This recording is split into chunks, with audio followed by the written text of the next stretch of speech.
Good morning friends, इडुसाला में आपका स्वागत है। हम लोग डिस्ट्रिक्ट क्विक बुक से मॉडर्न हिस्ट्री देख रहे थे। इसमें चैप्टर 11 तक हो गया है और ये चैप्टर 12 है। ठीक है, इससे पहले चैप्टर 11 में हम लोगों ने राष्ट्रीय आंदोलन देखा था। अब चैप्टर 12 में भारत के गवर्नर जनरल तथा वायसराय देखेंगे। तो चलिए शुरुआत करते हैं। इससे पहले वीडियो अगर आपको अच्छा लगता है तो आप इसे प्लीज़ लाइक, शेयर और कमेंट करिए। शेयर करना तो बिल्कुल ना भूलें।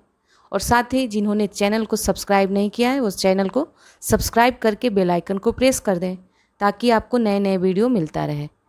तो चलिए शुरुआत करते हैं भारत के गवर्नर जनरल तथा वायसराय। ठीक है, तो सबसे पहले देखेंगे कि बंगाल में गवर्नर आते हैं।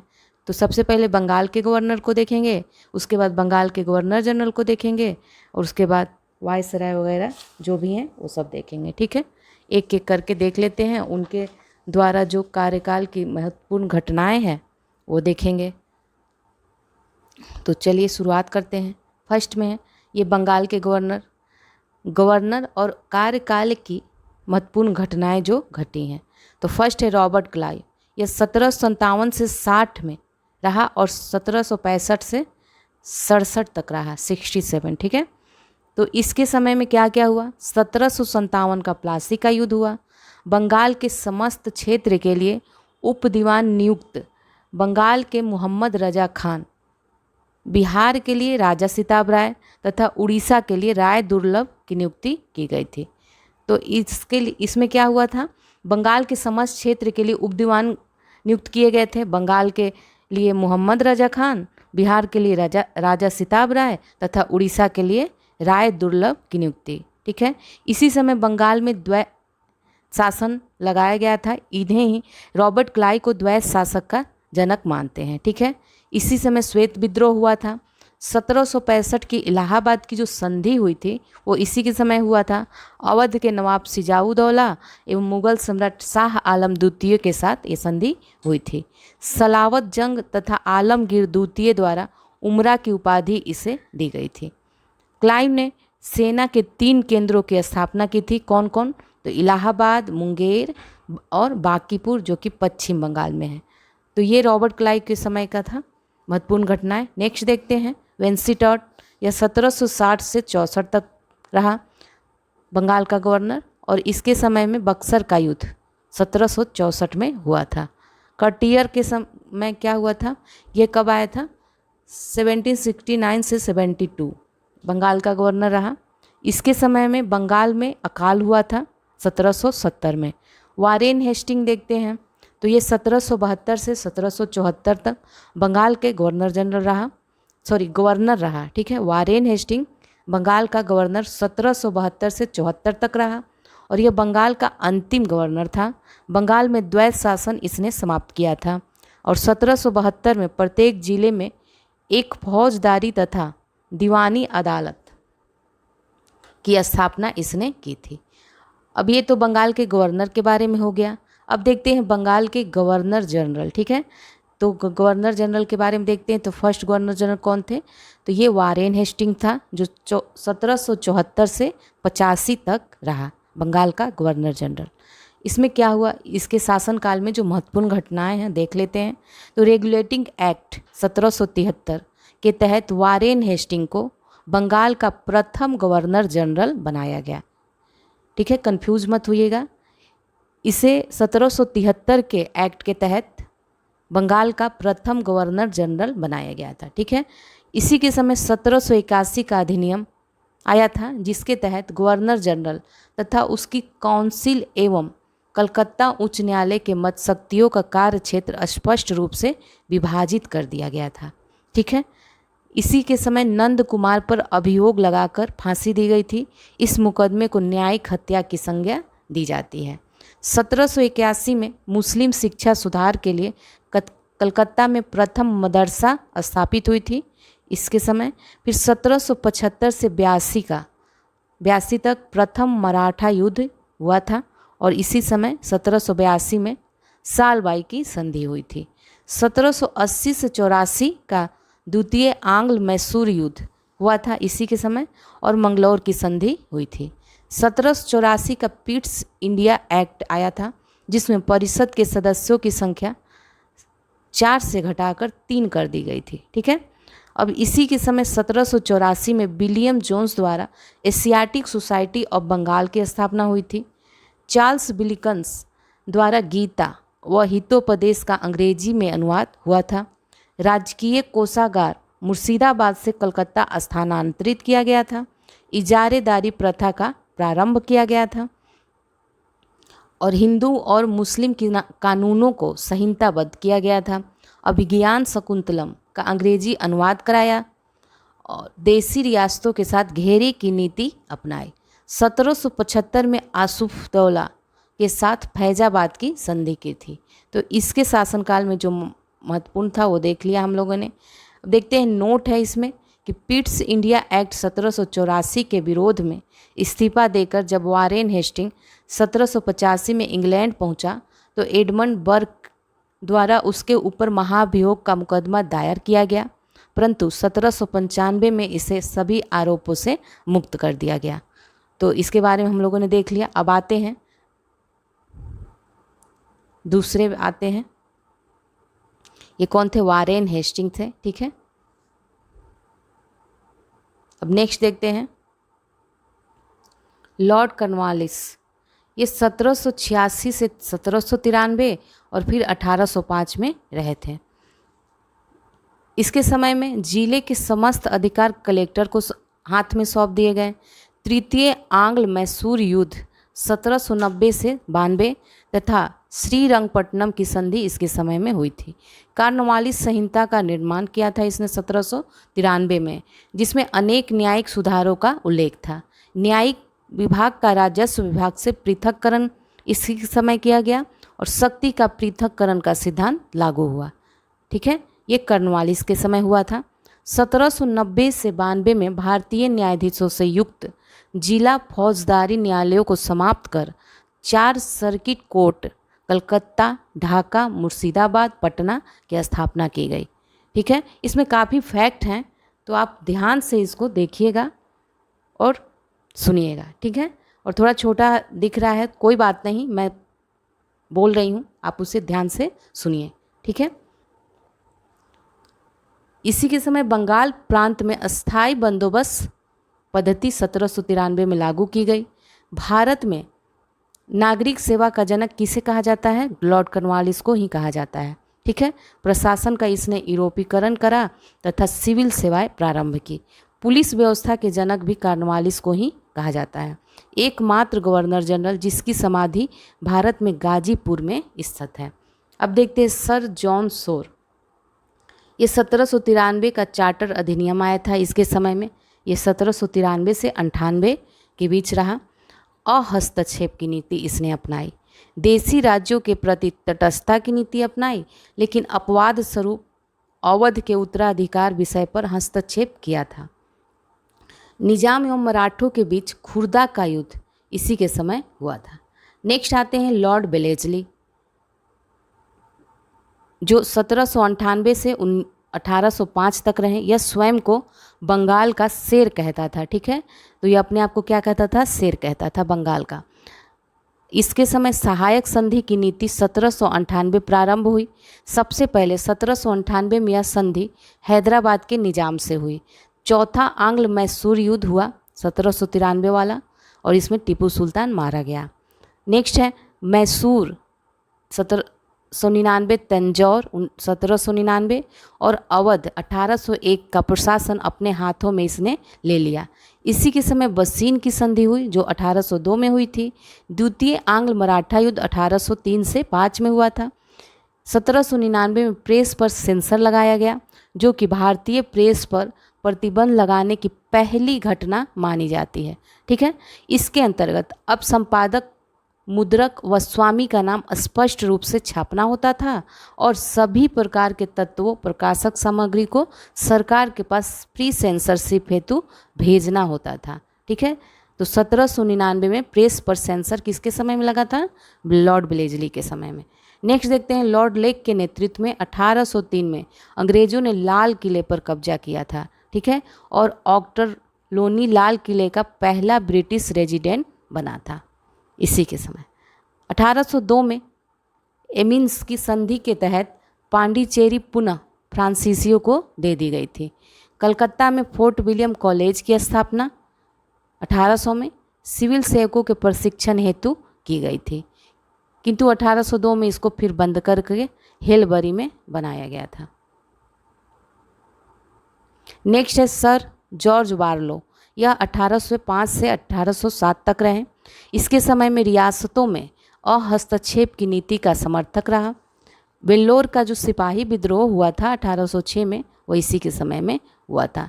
नेक्स्ट देखते हैं लॉर्ड मिंटो प्रथम।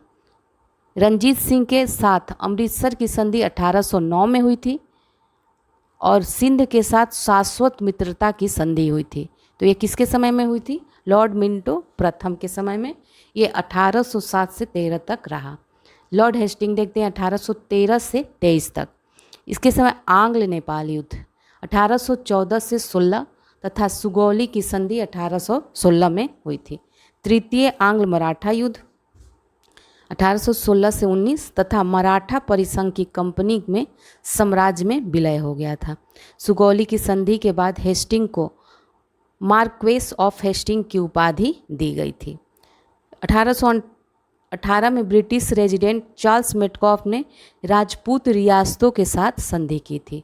1817 में कलकत्ता में डेविड हेयर ने हिंदू कॉलेज की स्थापना की थी। पिंडारियों का दमन व पेशवा पद की समाप्ति की घोषणा इसी के समय हुई थी।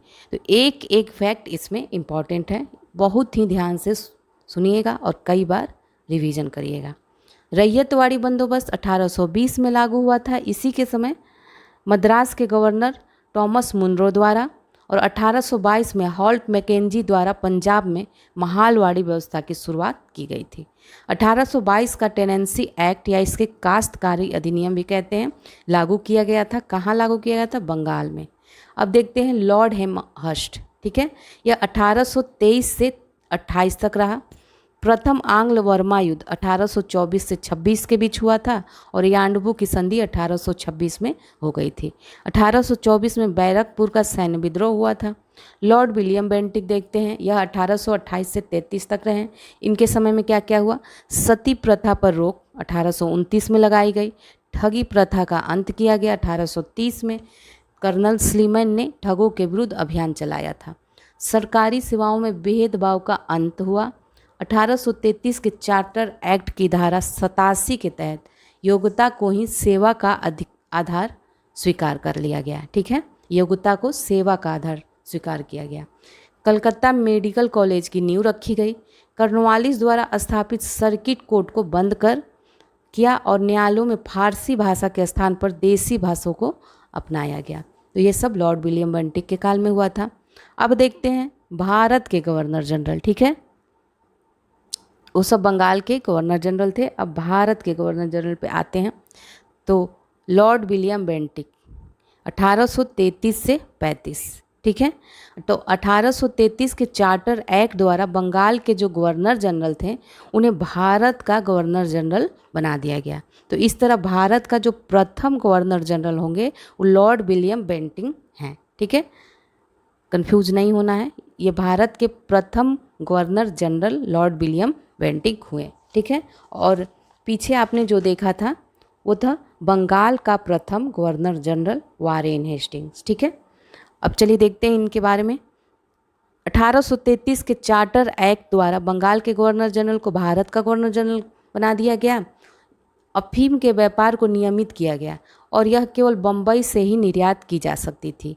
आगरा प्रेसिडेंसी का 1834 में निर्माण किया गया। विधि आयोग का गठन किया गया।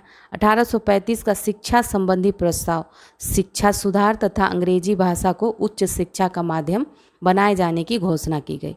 कुप्रशासन के आधार पर मैसूर, कुर्ग और कछार की रियासतों का विलय इसी के समय में हुआ था।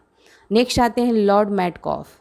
भारतीय प्रेस का मुक्तिदाता के नाम से इसे जाना जाता है। तो भारतीय प्रेस का मुक्तिदाता कौन को लॉर्ड मैटकॉफ को जाना जाता है, ठीक है, भारतीय प्रेस का मुक्तिदाता। ये कब से कब तक? तो यह 1835 से 36 तक रहे। लॉर्ड ऑकलैंड के बारे में देखते हैं, 1836 से 42। यह प्रथम आंग्ल अफगान युद्ध 1839 से 42 तक हुआ। भारत में शिक्षा एवं पाश्चात्य चिकित्सा पद्धति का विकास हुआ। शेरशाह सूरी मार्ग का नाम बदलकर जीटी रोड रखा गया। ठीक है, तो इसी के समय जीटी रोड रखा गया, शेरशाह सूरी का नाम बदलकर। 1838 में ऑकलैंड रणजीत सिंह और अफगान शासक शाह शुजा के साथ त्रिपक्षीय संधि हुई थी। ठीक है, अब देखते हैं लॉर्ड एलनबरो 1842 से 44। ओल्ड मैन इन हरी इसे उपनाम दिया गया था। ठीक है, ओल्ड मैन इन हरी। और सिंध का विलय इसी के समय हुआ था 1843 में। भारत में दास प्रथा का अंत 1843 के अधिनियम 5 द्वारा हुआ था। एलनबरो के समय दास प्रथा का अंत हुआ था। 1843 से 44 में ही देसी भाषा में ग्रामीण शिक्षा के विकास के लिए थॉमसन योजना प्रस्तुत की गई थी। ठीक है, नेक्स्ट देखते हैं लॉर्ड हार्डिंग प्रथम 1844 से 48 तक काल रहा। इसके समय प्रथम आंग्ल सिख युद्ध 1845 से 46 हुआ और 1846 में लाहौर की संधि हो जाती है। खोंड जनजाति के बीच प्रचलित नर बलि प्रथा पर रोक इसने लगाया था। कौन लगाया था? लॉर्ड हार्डिंग प्रथम। ठीक है, अब लॉर्ड डलहौजी पे आ जाते हैं। 1848 से 56 इसके कार्यकाल हैं। क्या क्या हुआ इसके समय महत्वपूर्ण घटनाएं, चलिए देखते हैं। द्वितीय आंग्ल सिख युद्ध हुआ 1848 से 49 और पंजाब का कंपनी साम्राज्य में विलय हो गया। 1849 में विलय हो गया पंजाब का कंपनी साम्राज्य में। ठीक है, द्वितीय आंग्ल बर्मा युद्ध हुआ 1851 से 52 तथा लोअर बर्मा तथा पेगू का अधिग्रहण कर लिया 1852 में। चार्ल्स वुड की जो शिक्षा नीति आई थी 1854 में, इसी समय आई थी। व्यवगत सिद्धांत लागू, इसके अंतर्गत सतारा, जैतपुर और संबलपुर, बगाट, उदयपुर, झांसी, नागपुर, अवध का कंपनी साम्राज्य में विलय हो गया। इसको पीछे भी हम लोगों ने डिस्कस करा था, तो डेट देख लीजिएगा, देख लीजिए, बता देते हैं। सतारा 1848 में, जैतपुर और संबलपुर 1849 में, बघाट 1850 में, उदयपुर 1852 में और झांसी 1853 में, नागपुर 1854 में, अवध 1856 में मिलाया गया। नेक्स्ट है 1855 में करौली का भी विलय कर लिया गया, किंतु इसे बोर्ड ऑफ कंट्रोल ने मान्यता नहीं दी, अर्थात इसे वापस लौटाना पड़ा था। ठीक है, अवध का विलय आउटरम रिपोर्ट के आधार पर कुप्रशासन का आरोप लगाकर कर लिया गया। 1853 में बम्बई एवं थाने के बीच प्रथम रेल चली थी। ठीक है, इन्हीं के इस लॉर्ड डलहौजी के समय। 1854 में डाकघर अधिनियम पारित हुआ।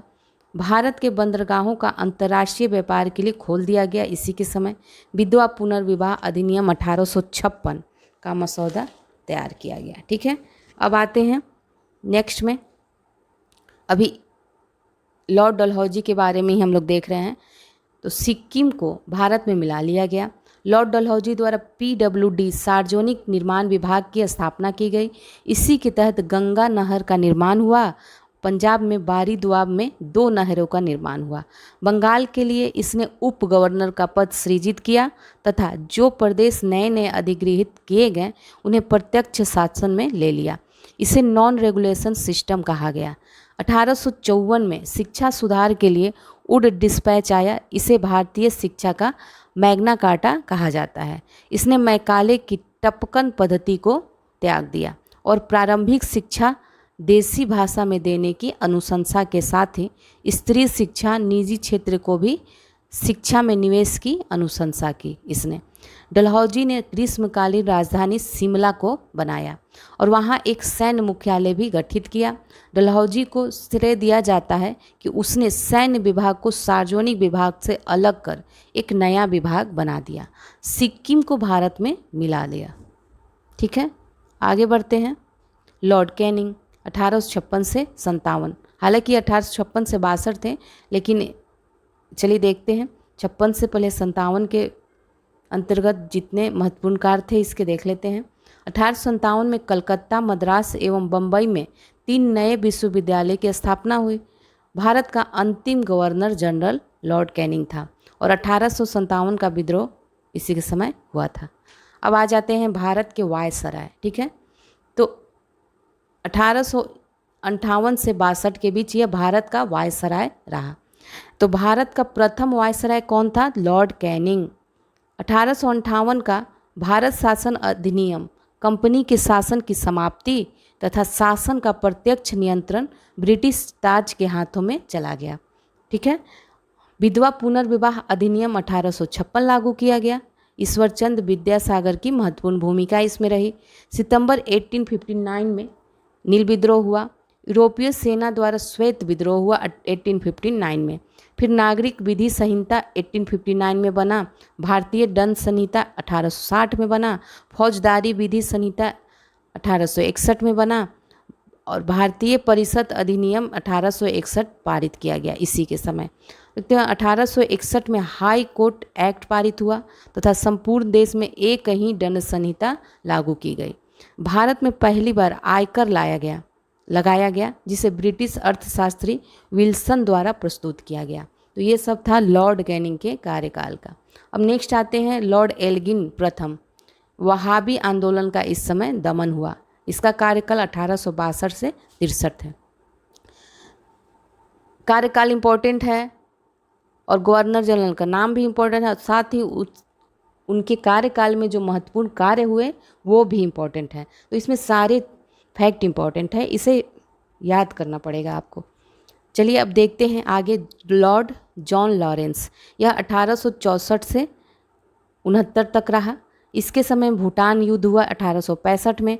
इसी के समय उड़ीसा में 1866 में, बुंदेलखंड एवं राजपूताना 1868 से 69 में भीषण अकाल पड़ा। ठीक है, तो इसके समय में भीषण अकाल पड़ा था। कैंपवेल के नेतृत्व में एक अकाल आयोग की स्थापना की गई थी। अफगानिस्तान में अहस्तक्षेप की नीति का पालन किया। 1865 में बम्बई, कलकत्ता व मद्रास में हाई कोर्ट की स्थापना हुई। अब देखते हैं लॉर्ड मेयो। 1869 से 72 तक रहा। यह भारतीय युवराजों के अध्ययन के लिए अजमेर में मेयो कॉलेज की स्थापना की। आर्थिक विकेंद्रीकरण की नीति प्रारंभ की। कृषि विभाग की स्थापना की। 1872 में भारत की पहली जनगणना होती है। फिर सांख्यिकी सर्वेक्षण विभाग का गठन किया गया। पोर्ट ब्लेयर में इसकी हत्या कर दी गई थी। अब नेक्स्ट पे आते हैं लॉर्ड नॉर्थब्रुक। यह 1872 से 76 तक रहे। प्रिंस ऑफ वेल्स की भारत यात्रा इसी के समय हुई थी, 75 से 76। अलीगढ़ में सैयद अहमद खान द्वारा मोहम्मडन एंग्लो ओरिएंटल कॉलेज को प्रोत्साहित किया। 1872 में पंजाब में कूका विद्रोह का दमन किया। ठीक है, अब आते हैं लॉर्ड लिटन। यह 1876 से 80 तक। लिटन विख्यात कवि, उपन्यासकार, निबंध लेखक था। साहित्य जगत में ओवन मेरिडिथ नाम से जाना जाता था ये। ठीक है, 1876 से 78 में भयंकर अकाल पड़ा था जिसमें मद्रास, बम्बई, मैसूर, हैदराबाद, मध्य भारत के कई हिस्सों तथा पंजाब बुरी तरह प्रभावित हुए थे। रिचर्ड एस्ट्रेची की अध्यक्षता में अकाल आयोग की नियुक्ति हुई थी। राजकीय उपाधि अधिनियम 1876 पारित हुआ इसी के समय। प्रथम दिल्ली दरबार का आयोजन हुआ 1 जनवरी 1877 में। ब्रिटेन की महारानी विक्टोरिया को कैसर-ए-हिंद की उपाधि से विभूषित किया गया। वर्नाकुलर प्रेस एक्ट 1878 पारित कर देसी भाषा के भारतीय समाचार पत्रों पर कठोर प्रतिबंध लगा दिया गया। 1878 में ही भारतीय शस्त्र अधिनियम पारित करके शस्त्र रखने एवं इसके व्यापार के लिए लाइसेंस लेना अनिवार्य कर दिया गया। द्वितीय आंग्ल अफगान युद्ध 1878 से 80 तक चला। इसने सिविल सेवा परीक्षा में प्रवेश की जो अधिकतम उम्र थी 21 वर्ष से घटाकर 19 वर्ष कर दी। अब नेक्स्ट देखते हैं लॉर्ड रिपन। इसे भारत में स्वशासन का जनक कहा जाता है। इनका कार्यकाल 1880 से 84 तक रहा। क्या क्या हुआ इनके समय में? पंडित मदन मोहन मालवीय ने 1909 के कांग्रेस अधिवेशन में कहा कि रिपन भारतीय वायसराय में सबसे अधिक लोकप्रिय है। ठीक है, इसी के समय अफगान से संधि हुई 1881 में। वर्नाकुलर जो प्रेस एक्ट लिटन के समय आया था उसको रद्द कर दिया गया 1882 में। श्रमिक सुधार के लिए प्रथम कारखाना अधिनियम 1881 में पारित किया। मैसूर के शासक को गद्दी की वापसी करी। वित्तीय विकेंद्रीकरण की नीति का नियमीकरण किया, स्थानीय स्वशासन संबंधी सरकारी प्रस्ताव पेश किया, सर विलियम हंटर की अध्यक्षता में हंटर आयोग की नियुक्ति 1882 में किया, जिसे 1854 के बाद देश में शिक्षा की दिशा में प्राथमिक व माध्यमिक स्तर पर किए गए सुधार और प्रयासों की समीक्षा करनी थी। इल्बर्ट बिल विवाद 1883-84 में इसी के समय आया था। नियमित जनगणना की शुरुआत 1881 से हुई।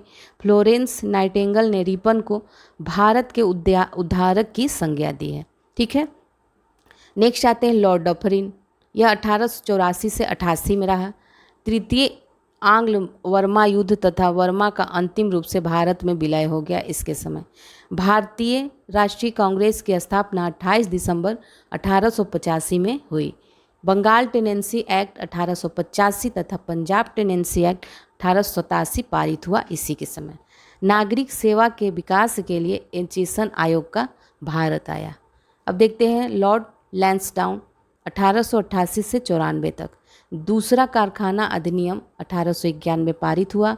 भारतीय परिषद अधिनियम 1892 अस्तित्व में आया। डुरंड आयोग की स्थापना हुई भारत और अफगानिस्तान सीमा निर्धारण के लिए।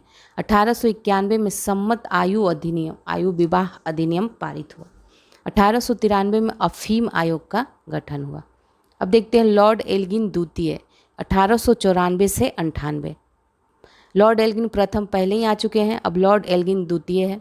इसने घोषणा की कि हमने भारत को तलवार के बल पर जीता है और तलवार के बल पर ही इसे अधीन रखेंगे।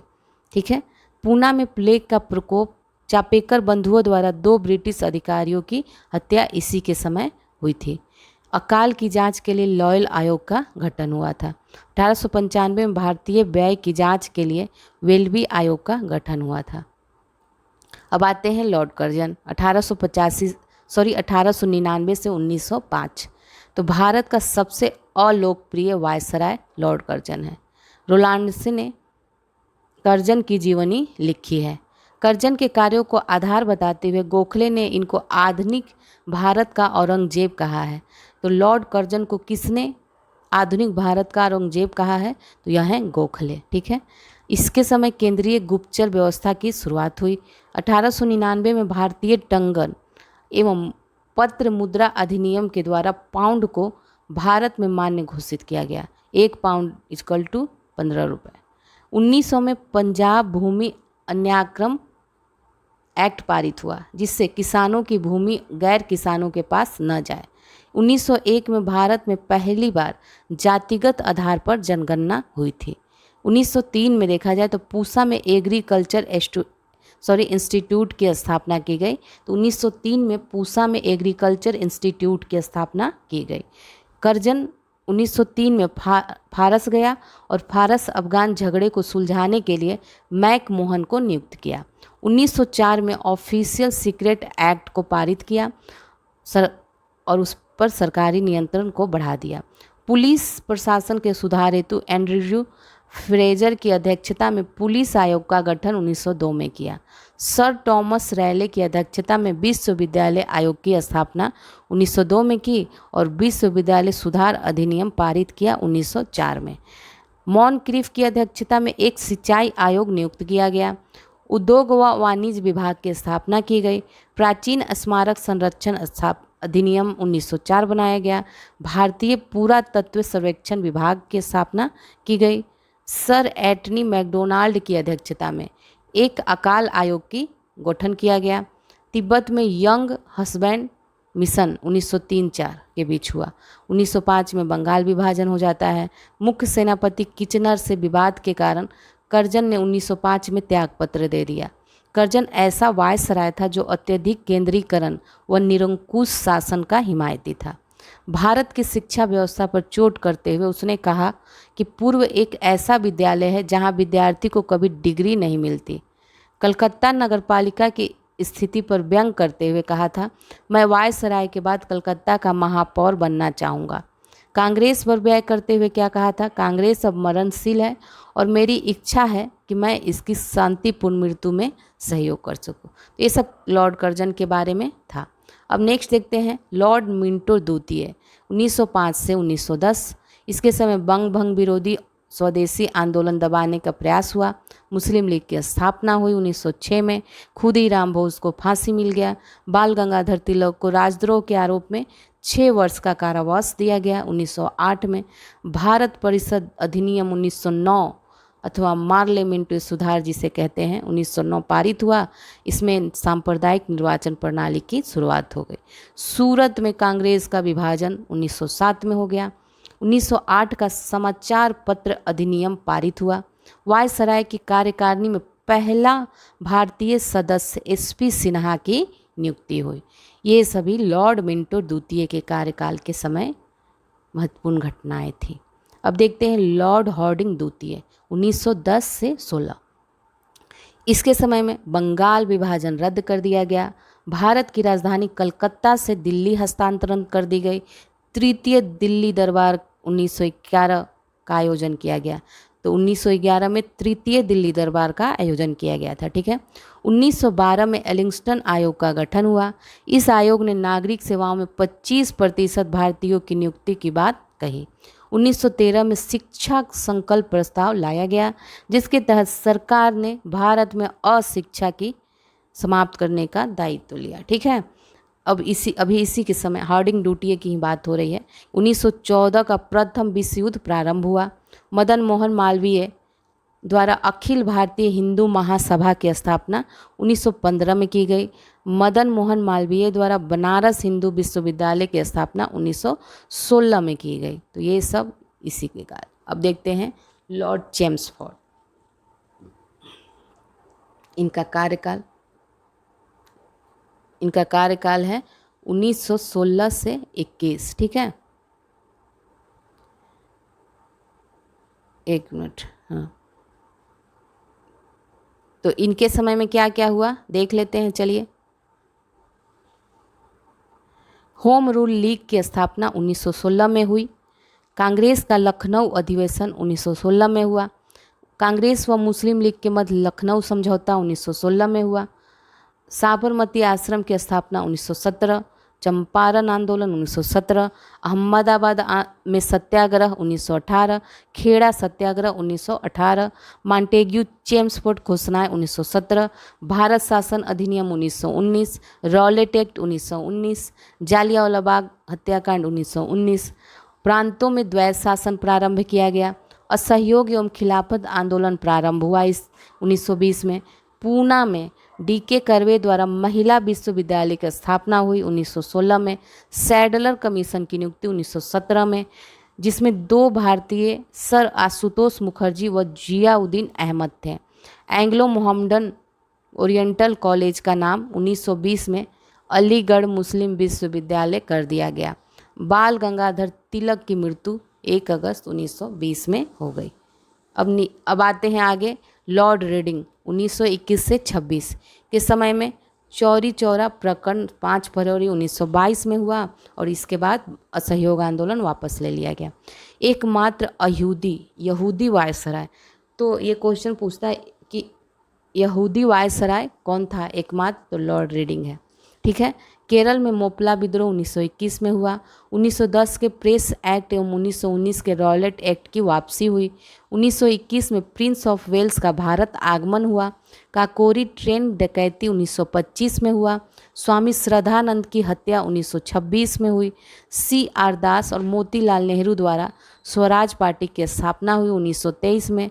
ICS की परीक्षा दिल्ली और लंदन में एक साथ कराने का निर्णय 1923 में। अकाली दल एवं गुरुद्वारा एक्ट हुआ। एक वर्ष समिति का गठन किया गया और इसकी अनुशंसा पर रेल बजट को आम बजट से अलग कर दिया गया। पहला पृथक रेल बजट 1924-25 में प्रस्तुत किया गया था। ठीक है। अब देखते हैं सैन्य सुधारों के लिए सैंडहर्स्ट की अध्यक्षता में समिति गठित हुई। इसमें मोतीलाल नेहरू भारतीय सदस्य बने। 1924 में ली आयोग ने अपनी रिपोर्ट में यह सिफारिश की कि भारत शासन अधिनियम 1919 के अंतर्गत विचार किए गए सांविधिक लोक सेवा आयोग की स्थापना बिना किसी देरी के की जाए। नेक्स्ट है लॉर्ड इरविन 1926 से 31। ठीक है। साइमन कमीशन का भारत आगमन 1928, जिसका भारतीयों द्वारा तीव्र विरोध किया गया। कांग्रेस के सर्वदलीय सम्मेलन में नेहरू रिपोर्ट की प्रस्तुति हुई 1928 में। देशी रियासतों के संबंध में हार्वर्ड बटलर समिति की नियुक्ति 1927 में। लाहौर के सहायक पुलिस अधीक्षक सॉन्डर्स की हत्या हुई। दिल्ली विधानसभा के कक्ष में बम विस्फोट हुआ 1929 में। लाहौर षड्यंत्र केस हुआ। फिर लंबे उपवास के कारण जतिन दास राम की मृत्यु हो जाती है 1929 में। लाहौर अधिवेशन में पूर्ण स्वराज का प्रस्ताव पारित होता है 1929 में। कृषि से संबंधित रॉयल कमीशन का गठन होता है। इसकी अनुशंसा पर इंपीरियल काउंसिल और एग्रीकल्चरल रिसर्च की स्थापना 1929 में होती है। 1926 में प्रथम ट्रेड अधिनियम पारित, जिसमें हड़ताल को वैध माना गया। ठीक है। 1 अप्रैल 1930 को शारदा अधिनियम लागू हुआ, जिसमें विवाह की उम्र लड़कों के लिए 18 और लड़कियों के लिए 14। सविनय अवज्ञा आंदोलन और दांडी यात्रा प्रारंभ की गई 1930 में। प्रथम गोलमेज सम्मेलन का कांग्रेस द्वारा बहिष्कार 1930 में हुआ। गांधी इरविन समझौता 1931 तथा सविनय अवज्ञा आंदोलन स्थगित हुआ और कांग्रेस द्वारा द्वितीय गोलमेज सम्मेलन में भाग लेने का निर्णय लिया गया। तो ये सब लॉर्ड इरविन के काल में हुआ। अब नेक्स्ट देखते हैं लॉर्ड वेलिंगटन। ठीक है, तो इनका कार्यकाल है 1931 से 36। क्या क्या हुआ जल्दी जल्दी देख लेते हैं। द्वितीय गोलमेज सम्मेलन 1931 में, जिसमें कांग्रेस ने गांधी को एकमात्र प्रतिनिधि बनाकर भाग लिया। 1932 में भारतीय सेना अकादमी की स्थापना हुई देहरादून में। 1932 में तात्कालिक ब्रिटिश प्रधानमंत्री रैमसे मैकडोनाल्ड के सांप्रदायिक पंचायत की घोषणा होती है। फिर पूना पैक्ट 1932 में होता है। इसी के समय तृतीय गोलमेज सम्मेलन 1932 में होता है। भारत शासन अधिनियम 1935 में वेलिंगटन के ही समय आया। 1935 के अधिनियम में वर्मा को भारत से अलग करने का प्रावधान किया गया। 1936 में अखिल भारतीय किसान सभा की स्थापना हुई। 1934 में आचार्य नरेंद्र देव व जयप्रकाश नारायण द्वारा कांग्रेस समाजवादी पार्टी की स्थापना होती है। तो ये था लॉर्ड वेलिंगटन के समय। अब नेक्स्ट देखते हैं लॉर्ड लिनलिथगो। इसके समय इसका जो कार्यकाल देख लीजिए 1936 से 44। इसके कार्यकाल के समय क्या क्या महत्वपूर्ण घटनाएं घटी। प्रांतीय चुनाव 1936 से 37 में जो हुआ, इसी समय हुआ। कांग्रेस ने 11 में से 8 प्रांतों में अपनी सरकार बनाई। द्वितीय विश्व युद्ध प्रारंभ हुआ 1939 में। कांग्रेस की प्रांतीय सरकारों द्वारा त्याग पत्र 1939 में दिया गया। कांग्रेस के हरिपुरा अधिवेशन 1938 में सुभाष चंद्र बोस जिसके अध्यक्ष बने थे। ये सब लॉर्ड लिनलिथगो के कार्यकाल की महत्वपूर्ण घटनाएं हैं। कांग्रेस की जो त्रिपुरी संकट हुई थी इन्हीं के समय। सुभाष चंद्र बोस का कांग्रेस से त्यागपत्र देना और फॉरवर्ड ब्लॉक की स्थापना 1939 में। मुस्लिम लीग का लाहौर अधिवेशन और पृथक पाकिस्तान की मांग इसी के समय। सुभाष चंद्र बोस का भारत से पलायन 1941। आज़ाद हिंद फौज की स्थापना 1943।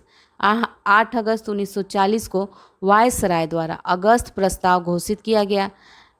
ठीक है, इसी के समय गांधी जी का पवनार आश्रम से व्यक्तिगत सत्याग्रह प्रारंभ 1940। क्रिप्स मिशन का भारत आगमन हुआ। फिर भारत छोड़ो आंदोलन प्रारंभ हुआ 1942। मुस्लिम लीग का कराची अधिवेशन 1943। बांटो और छोड़ो का नारा दिया इसी के समय। तो ये सब लॉर्ड लिनलिथगो के समय महत्वपूर्ण घटनाएं थीं। अब आगे बढ़ते हैं। अब देखते हैं लॉर्ड वेवेल। इनका कार्यकाल था 1944 से 47 इसका कार्यकाल था। इनके समय क्या क्या हुआ देखते हैं। श्री राज गोपालाचारी द्वारा CR फार्मूला प्रस्तुत किया गया। यह 1944 में। गांधी जिन्ना की वार्ता असफल हो गई 1944 में।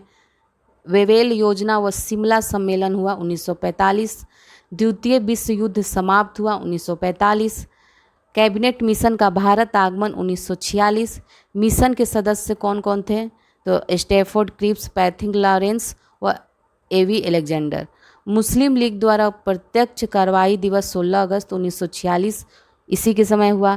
कांग्रेस द्वारा अंतरिम सरकार की स्थापना लॉर्ड वेवेल के समय हुई थी सितंबर 1946, ठीक है।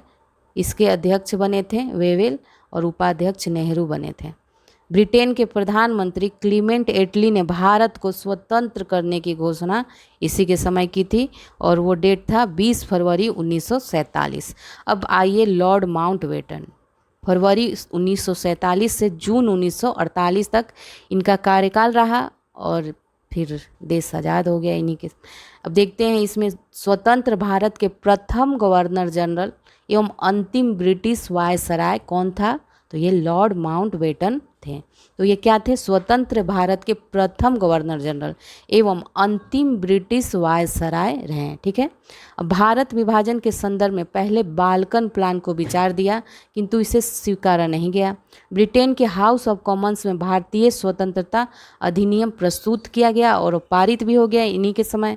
भारत को पूर्ण स्वतंत्रता एवं भारत का विभाजन 15 अगस्त 1947 को हो जाता है इन्हीं के समय में और 14 अगस्त को पाकिस्तान तथा 15 अगस्त को भारत स्वतंत्र हुआ और महात्मा गांधी की हत्या भी इन्हीं के समय में हो जाती है। तो इस तरह आप ये पूरा हो गया भारत का गवर्नर जनरल और वायसराय। एक और हैं चक्रवर्ती राजगोपालाचारी, ठीक है। इनका कार्यकाल रहा 21 जून 1948 से 26 जनवरी 1950 तक, ठीक है। और ये स्वतंत्र भारत के प्रथम और अंतिम भारतीय गवर्नर जनरल थे, ठीक है। तो इसी के साथ आपका ये चैप्टर कंप्लीट होता है। अब चलिए इसके जो अभ्यास प्रश्न हैं वो देख लेते हैं। तो फर्स्ट क्वेश्चन है इसमें, कलकत्ता में एशियाटिक सोसाइटी की स्थापना के समय बंगाल का गवर्नर जनरल कौन था? तो इसका आंसर हो जाएगा B, Lord Warren Hastings. Next है, भारतीय लोक सेवा का प्रवर्तन किसके काल में किया गया? तो इसका आंसर हो जाएगा कॉर्नवालिस के शासनकाल में। नेक्स्ट है, भारतीय राज्यों पर अंग्रेजी प्रभुत्व स्थापित करने के लिए किसने प्रशासन में सहायक संधि प्रणाली का सूत्रपात किया? तो यह किसने किया था? लॉर्ड वेलेस्ली ने किया था। नेक्स्ट है, सती प्रथा पर पाबंदी किसने लगाई थी? तो यह विलियम बेंटिक ने लगाई थी। नेक्स्ट देखते हैं, भारतीय पुरातत्व सर्वेक्षण की स्थापना किसके काल में हुई थी? तो किसके काल में हुई थी? यह लॉर्ड कर्जन के काल में हुई थी। निम्नलिखित में से कौन एक भारत का प्रथम वायसराय था? ठीक है, तो अभी आपने देखा कौन था वायसराय? Lord Canning. नेक्स्ट पे आते हैं, निम्नलिखित में से किस गवर्नर जनरल ने भारत में दास प्रथा को समाप्त किया था? तो यह लॉर्ड एलनबरो ने किया था। भारत में स्थानीय स्वायत्त शासन को किसने प्रोत्साहित किया था? तो यह लॉर्ड रिपन ने प्रोत्साहित किया था, ठीक है। नेक्स्ट आते हैं, भारत में अंग्रेजों के समय में प्रथम जनगणना हुई थी, तो यह किसके शासनकाल में हुई थी? लॉर्ड मेयो के कार्यकाल में हुई थी। नेक्स्ट आते हैं, निम्नलिखित कथनों पर विचार करना है और बताना है कि कौन इसमें सही है, ठीक है। तो इसका आंसर कौन सा हो जाएगा? बी, विलियम बेंटिक भारत के प्रथम गवर्नर जनरल थे, ठीक है। किस गवर्नर जनरल पर महाभियोग का मुकदमा चलाया गया? तो ये कौन थे? Warren Hasting, okay. नेक्स्ट आते हैं, लॉर्ड कॉर्नवालिस की कब्र कहाँ स्थित है? तो ये गाजीपुर में स्थित है। नेक्स्ट आते हैं, कौन युग्म सुमेलित नहीं है? तो देखते हैं कौन सा युग सुमेलित नहीं है, ठीक है। तो हेक्टर मुनरो के समय बक्सर का युद्ध हुआ था, सही है। लॉर्ड हेस्टिंग आंग्ल नेपाल युद्ध, ये भी सही है। लॉर्ड वेलेस्ली चतुर्थ आंग्ल मैसूर युद्ध, ये भी सही है।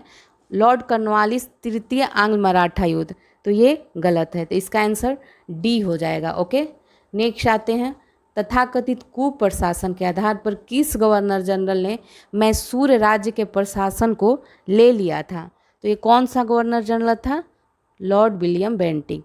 नेक्स्ट आते हैं, ठगों के दमन में निम्नलिखित में से कौन संबंध था? तो कौन संबंधित था? तो कैप्टन स्लीमैन, बी आंसर हो जाएगा। अंग्रेजों द्वारा सिंध विजय संपन्न हुई थी, यह लॉर्ड एलनबरो के समय में संपन्न हुई थी, ठीक है। भारत में प्रथम रेल लाइन का निर्माण किन नगरों के बीच हुआ था? तो ये तो सभी जानते हैं किन के बीच हुआ था, बम्बई और थाने में। तो चलिए इसी के साथ आपका ये चैप्टर कंप्लीट होता है, साथ ही इसमें दिए गए क्वेश्चन भी कंप्लीट हो गए। तो चलिए अब नेक्स्ट वीडियो में मिलते हैं। तो प्लीज़ वीडियो अच्छा लगता है तो उसे लाइक करें, शेयर करें, कमेंट करें। साथ ही जिन्होंने चैनल को सब्सक्राइब नहीं किया है वो कर लें और बेल आइकन को प्रेस कर लें। ठीक है, ओके, बाय बाय।